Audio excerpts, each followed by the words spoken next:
এক গাদা কথা শুনিয়ে দিল তোমাকে।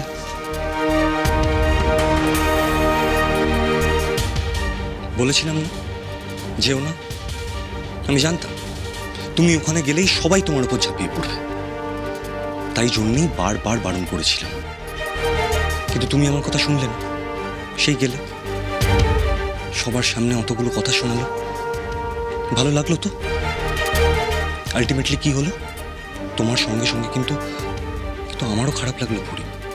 আমাকে যে কথা শোনাবে আমি জানতাম রে ব্যাং বাবু, কিন্তু আমার নিজের জন্য না, আমার খারাপ লাগছে তোর ছোটবেলার বন্ধুর জন্য। বন্ধু দিদি খুব কষ্ট পেয়েছে রে, খুব। রাগের মাথায় আমি ওকে থাপ্পড়টা মেরে ফেলেছি ঠিকই, কিন্তু এখন না মনে হচ্ছে যদি একটু নিজেকে সামলে নিতাম আমি সেই সময়টাতে। তুমি ওখানে দাঁড়িয়ে আর কি করতে পরি? সেটাই তো, আমি বা কি করতাম বলতো?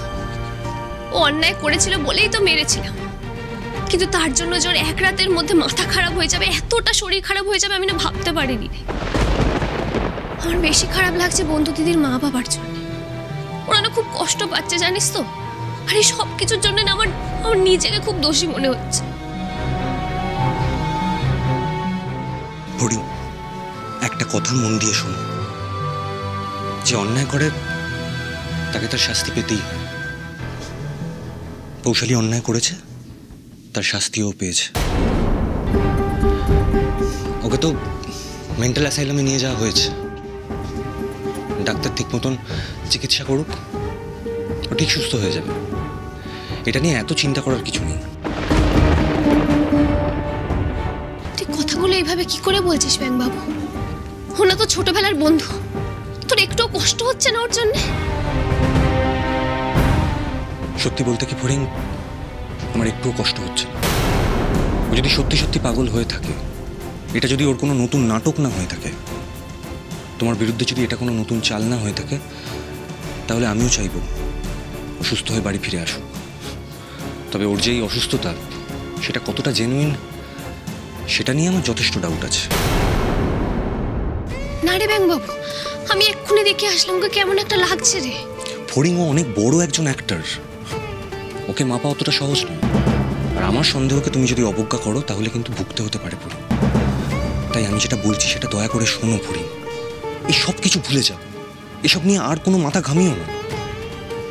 মা পৌশালের এই খবরটা পেয়ে অলরেডি অনেকটা ভেঙে পড়েছে, সুতরাং তুমি বুঝতেই পারছো, তুমি যদি এসবের মধ্যে ঢুকতে যাও তাহলে কিন্তু মায়ের সমস্ত রাগটা তোমার উপর গিয়ে পড়বে। তাই ফরিং আমি বলছি, তুমি প্লিজ এসবের মধ্যে আর ঢুকো না। তোমার সামনেই নর্থ বেঙ্গলের জিমন্যাস্টিক্স কম্পিটিশন, তুমি শুধুমাত্র সেটা নিয়ে চিন্তা করো। পৌশালের সঙ্গে কম্পিটিশন, বাড়ির এই কম্পিটিশন, এসব ভুলে যাও। এসব নিয়ে আর কোনো আলোচনা হবে না। ফরিং, স্টেট চ্যাম্পিয়নশিপটা কিন্তু খুব বড় একটা ব্যাপার, তুমি বুঝতে পারছো তো আমি কি বলছি? হ্যাঁ রে ব্যাং বাবু, কিন্তু বন্ধু দিদির কথাই বা কি করে ভুলি বলতো? কি বা বয়স ওর, এই বয়সে মাথা খারাপ হয়ে গেল। ঠিক হবে কিনা কখনো তারও ঠিক নেই। আমার মনটা না খুব আনচান করছে ওর জন্য। ফরিং, আবার এক কথা, এবার তুমি একটু নিজের ব্যাপারে ভাবো ফরিং। ফরিং, একটা কথা জেনে রাখো, তুমি নিজে যদি নিজের ভালো না ভাবো, অন্যরাও কিন্তু ভাববে না ফরিং। তাই বলছি, তুমি এখন মাথা থেকে সব কিছু বের করে দাও, আর কিচ্ছু নিয়ে চিন্তা করো না, শুধুমাত্র নিজের জিমন্যাস্টিক্স কম্পিটিশনের উপর কনসেন্ট্রেট করো। সঠিক কথা বলেছিস বাবু। স্টেট চ্যাম্পিয়নশিপের জন্য তুমি সব কিছু ভুলে গিয়ে শুধু ওইটাতেই মনোযোগ দাও। আর তুমি চিন্তা করো না ফরিং, আমি সুচিত্রা দিকে বুঝিয়ে বলবো, যাতে সুচিত্রা দিয়ে আপত্তি না করে। আর পৌশালীর সঙ্গে যা যা করার আমরা ঠিক করবো ফরিং, তুমি চিন্তা করো না। তোমার কি মনে হয় ফরিং, কালকে বাড়ির সবার সামনে দাঁড়িয়ে পৌশালী তোমাকে অপমান করলো, স্পেশালি রাধাকে অপমান করলো, আমাদের খারাপ লাগেনি? আসলে কি জানো তো ফরিং, সমস্যাটা কমপ্লিটলি অন্য জায়গায়। পৌশালীকে আমরা বিশ্বাসই করতে পারছি না যে ও এই কাজটা করতে পারে। ওকে আমরা এত ছোট থেকে চিনি, এত ভালো একটা মেয়ে, কি করে তো নিচে নেমে গেল বলো তো?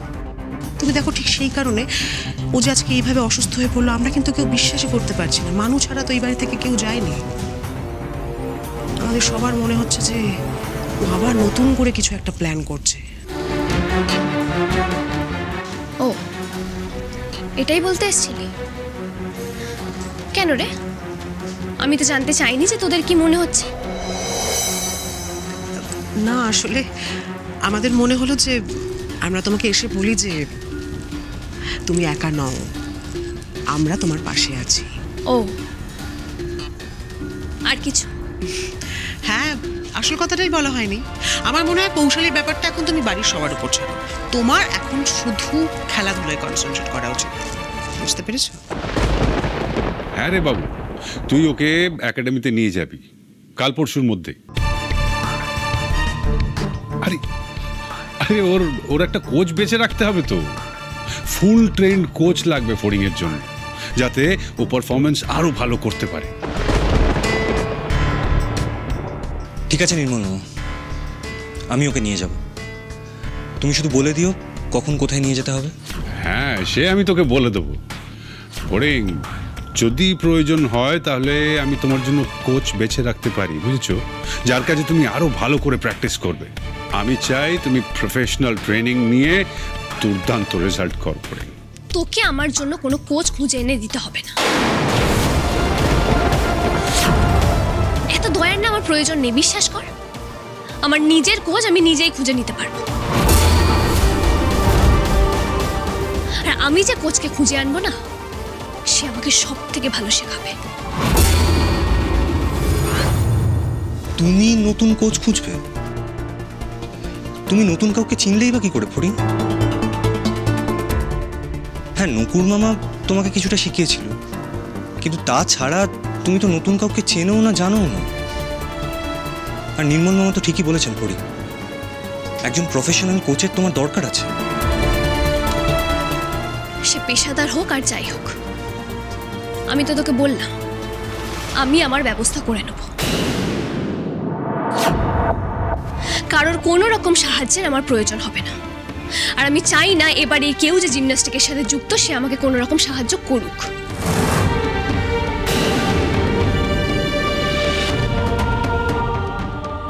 তুই আমাকে কোনো সাহায্য করিস না রে, আমার দরকার হবে না। ফড়িং, তুমি কেন বুঝতে পারছো না? একজন প্রফেশনাল কোচের। আমি তো তোকে বলছি, তুই চিন্তা করিস না।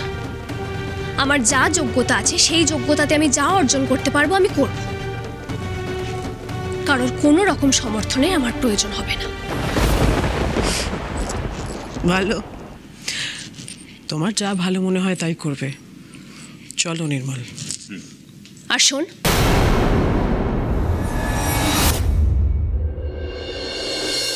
যাওয়ার আগে একটা কথা মনে রাখিস, তুই হতে পারিস জিমন্যাস্টিকের কর্মকর্তা, জিমন্যাস্টিকের সবকিছু সামলাস, আর আমি একজন সামান্য প্রতিযোগী মাত্র। এরপরেও আমি বলবো, আমার সমস্ত দক্ষতা দিয়ে, আমার যোগ্যতা দিয়েই আমি জিতব। তোর এক চিলতে সাহায্য না নিয়েও আমি জিতবো, তুই দেখে নিস। সুতরাং ভবিষ্যতে আর আগবার দিয়ে আমাকে কখনো সাহায্য করতে আসিস না, বুঝতে পেরেছিস? কুপু, থাক, এসো।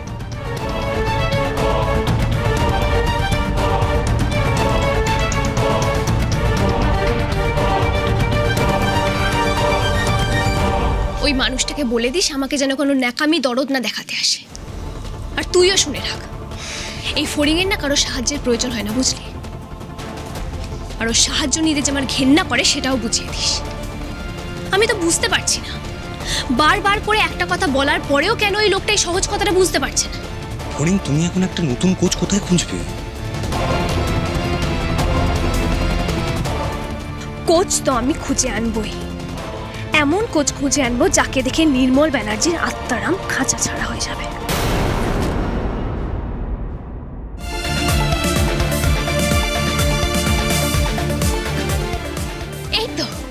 এই তো আমাদের রাধারানী নস্কর, রাজ্য লেভেলের মেডেল পাওয়া, সার্টিফিকেট পাওয়া একজন জিমন্যাস্ট। চল মা, আজ থেকে আমাদের লড়াই শুরু।